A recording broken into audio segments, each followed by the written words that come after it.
अस्सलामुअलैकुम, welcome back on Ghardari with tricks. मज़ेदार सी रेसिपी, चटपटी सी रेसिपी जिसको देखकर ही अभी तक भी आपके मुंह में पानी आ चुका होगा। बहुत ही आसान तरीके से लेकर आई हूँ।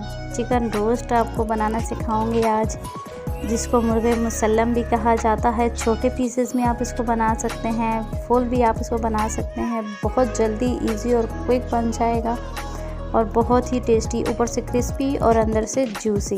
तो चलिए स्टार्ट करते हैं अपनी रेसिपी को। इसके लिए मुझे चाहिए था लेमन जूस, तो मैंने कहा क्यों ना फ्रेश लीमू ही तोड़कर इस्तेमाल किया जाए। लीमू का जो ताज़े लीमू की जो खुशबू और जायका होता है ना, वो तो कमाल का ही होता है। तो रेसिपी को चलिए जी स्टार्ट करते हैं। इसमें सबसे पहले जो मुझे चाहिए था लीमू का रस, तो मैं वही पहले इकट्ठा करने लग गई। चिकन है जी मेरे पास तकरीबन 1.5 किलो। पूरा चिकन मैंने ले लिया है, मुर्गे मुसल्लम, इसीलिए इसको कहा जाता है कि ये पूरा ही बनाया जाता है। आप चाहे तो इसको छोटे पीसेस में भी इसी रेसिपी को फॉलो करके बना सकते हैं। सबसे पहले चिकन को लगा लेंगे हम थोड़े गहरे कट, ताकि इसके अंदर तक भी जो हमारी मैरिनेशन है वो अपना टेस्ट अंदर तक भी ले जाए। अंदर से जब चिकन रूखा फीका सा हो और ऊपर से बेशक टेस्टी हो, तो उसका वो मज़ा नहीं आता। इसलिए कट लगाने बहुत ज़रूरी होते हैं, ताकि इसकी मैरिनेशन अंदर तक भी सही तरह से समा जाए। तो कट हमारे लग चुके हैं। कट 1 इंच के हिसाब से लगाया करें कि बहुत करीब कट लगे हों, तो उस तरह भी आपके जो चिकन की गोश्त की जो लुक होती है वो ख़राब हो जाती है तैयार होने के बाद। अच्छा, कुछ लोग इसको स्मेल से अगर प्रॉब्लम है तो उसको सिरके से और लहसुन के मिक्सचर से थोड़ा सा वॉश कर लें। खैर जी, मैं यहाँ इसका मिक्सचर मैरिनेशन तैयार कर ले रही हूँ और इसमें डाल रही हूँ। सबसे पहले 2 चम्मच लिए हैं मैंने दही के, घर का जमा ताज़ा दही।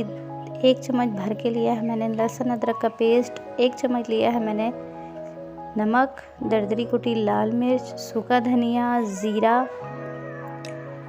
सब्ज़ मिर्च का पेस्ट डाल रही हूँ। हरा पुदीना अगर आपके पास हो तो वो भी इसमें डाल दीजिएगा, बहुत अच्छा इसका टेस्ट आता है। चिकन रोस्ट मसाला डाल रही हूँ 3 चम्मच। ये ना हो तो आप बाकी के जो मसाला जाते हैं उनकी क्वांटिटी थोड़ी ज़्यादा कर दें। फूड कलर डाल रही हूँ येलो, इससे इसका कलर बहुत अच्छा आएगा। और इसमें अगर आपके पास लीमू ना हो तो आप सिरका भी इस्तेमाल कर सकते हैं। 3 से 4 चम्मच सिरके का इस्तेमाल कर लें। और 2 चम्मच डाले हैं मैंने इसमें कुकिंग ऑयल के। अच्छा से इसको मिक्स करेंगे। थोड़ा सा ये थिक लग रहा है मुझे, 2 से 3 चम्मच इसमें पानी डाल के हल्का सा इसको मिक्स करेंगे और ये थोड़ा पतला हो जाएगा। अब इस सारे जो मैरिनेशन तैयार हो गई है हमारी, इस चिकन के ऊपर हम लेप कर देंगे। कोशिश करें कि हाथ के साथ करें, क्योंकि हाथ के साथ इन कट्स के अंदर अच्छी तरह से आपका जो मसाला है वो चला जाएगा। चम्मच की मदद से अगर आप करेंगे तो वो उनके कट के अंदर सही तरह से जज्ब नहीं होता, इसलिए आपके चिकन अंदर से थोड़ा फीका रह सकता है। अच्छी तरह से सारी मैरिनेशन इसके ऊपर कर देंगे दोनों तरफ से।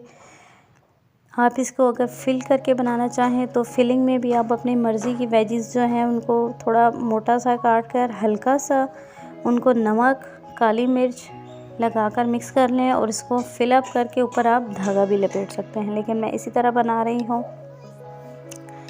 थोड़ी देर के लिए हम इसको रख देंगे मैरिनेट होने के लिए। मैरिनेशन का टाइम आप जितना ज़्यादा देंगे, 1 घंटा कम से कम भी काफ़ी है, लेकिन जितना ज़्यादा टाइम देंगे इसका टेस्ट उतना अच्छा आएगा। अच्छा जी, अब हमने इसको बनाना है पहले थोड़ी देर स्टीम में बनाने के लिए एक बड़े पतीला लेना है कि जिसमें आसानी से आप रख सकें और निकाल सकें। नीचे मैंने रख दिया है स्टैंड और उस स्टैंड की लेवल तक मैंने डाला है पानी। ऊपर जो आटा छानने वाली छन्नी होती है उसमें मैंने रख दिया है अपना चिकन और इसको हम ढककर स्टीम देंगे 15 से 20 मिनट। चिकन की स्टीम ज़्यादा नहीं देनी होती, क्योंकि फिर वो बहुत ज़्यादा गल जाता है। ये जो मसाला मेरा बचा है इसमें मैं अपने फ्राइज़ इसी मसाले को लगाकर अपने फ्राइज़ तैयार कर लूँगी। और स्टीम का हमारा हो चुके हैं जी 20 मिनट। और ये अब हम अपने चिकन को चेक कर लेते हैं। चिकन हमारा ऑलमोस्ट गल चुका होगा। छुरी की नोक से या कांटे की मदद से आप इसको चेक कर लें। ये देखें 80% तक चिकन हमारा गल चुका है। अगर इससे ज़्यादा हम यहाँ इसको गलाएंगे तो फिर जो हमने इसको कलर देना है उसमें बहुत ज़्यादा गल जाएगा।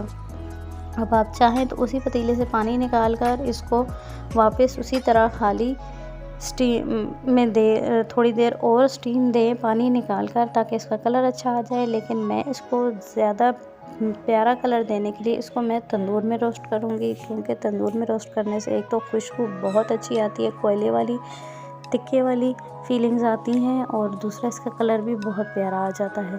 तंदूर को मैंने प्री हीट कर लिया है 2 मिनट के लिए, आंच हल्की करके। अब हम इसके ऊपर 3 मिनट एक साइड से और 3 से 4 मिनट दूसरी साइड से इसको रोस्ट कर लेंगे। आंच हल्की होनी चाहिए, आंच तेज़ हुई तो ऊपर से बहुत ज़्यादा ब्राउन हो जाएगा।